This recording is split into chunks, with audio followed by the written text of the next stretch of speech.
विधवा मां के साथ गई युवती को प्रेम जाल में फंसाकर मजदूर ने किया दुष्कर्म, आधे रूम पार्टनर ने बनाया वीडियो।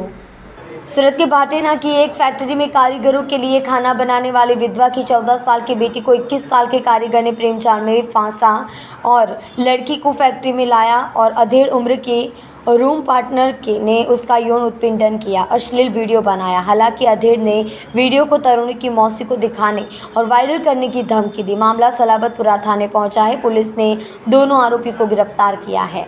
मान दरवाजा क्षेत्र और अब भाटे क्षेत्र में रहने वाली विधवा जो एक कपड़ा फैक्ट्री में रसोइया का काम करती है, अपने 2 बच्चियों के साथ रहती है। 10 दिन पहले उसकी बहन आई थी। उसने जो कहा था उसे सुनकर वह स्तब्ध रह गई। भाटे के औद्योगिक क्षेत्र में एक फैक्ट्री में काम करने के दौरान 21 वर्षीय जीतू राणा और उसकी 14 वर्षीय नाबालिग बेटी का अश्लील वीडियो बना लिया गया था।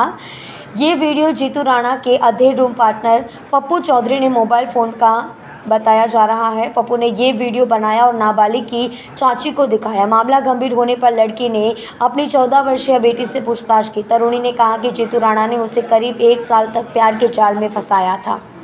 वह उसे ऊपर ले जाता था और उसके साथ दुष्कर्म करता था। जीतू को बताए बिना उसके रूम पार्टनर ने उसके मोबाइल फ़ोन पर अश्लील वीडियो शूट किया था। सलाबतपुरा पुलिस ने इन दोनों के खिलाफ दुष्कर्म और पोक्सो की धारा के तहत मामला दर्ज कर उन्हें गिरफ्तार कर लिया है। साथ ही दोनों के मोबाइल फ़ोन भी जब्त कर लिए गए। Inspector S.A. शाह ने पूछा कि क्या उसने ये वीडियो किसी को वायरल किया है, उसकी भी पूछताछ की जा रही है। सलाबतपुरा પોલીસ સ્ટેશન વિસ્તારમાં એક બેને આવીને ફરિયાદ નોંધાવી હતી કે એમની દીકરી જે નાની દીકરી જે 14 વર્ષની છે એની સાથે એમના જ એક પરિચિત વ્યક્તિ એણે શારીરિક સંબંધ બાંધ્યો હતો અને દુષ્કર્મ આચર્યું હતું, જે બાબતને ધ્યાને લઈ અને પોલીસે એ બેનની ફરિયાદ લીધી હતી। આ ફરિયાદમાં IPC 376ની કલમો તથા પોક્સો એક્ટ હેઠળની કલમો હેઠળ આ ગુનો દાખલ કરવામાં આવ્યો છે। પોલીસે આરોપીની ધરપકડના અત્યારે તજવીજ શરૂ કરી દીધેલ છે। આ આરોપીની સાથે અન્ય એક વ્યક્તિ એ પણ એમાં સામેલ છે।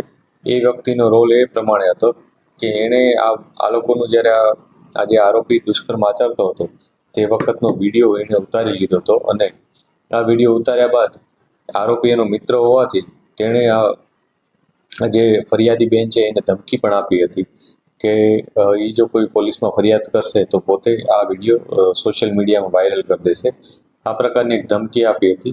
ત્યારબાદ જે બેન છે એમના પોતાના સંબંધીઓ સાથે ચર્ચા કરી અને જ્યારે તેમને પોલીસ સ્ટેશન આવ્યા ત્યારે પોલીસે પણ તેમને હિંમત આપી હતી અને તેમને વિશ્વાસ દેવડાવ્યો હતો કે અમે ચોક્કસ આ બાબતે કાયદેસર કાર્યવાહી કરીશું, જેથી આ બેને પોલીસ સ્ટેશન આવી અને પછી ફરિયાદ નોંધાવી।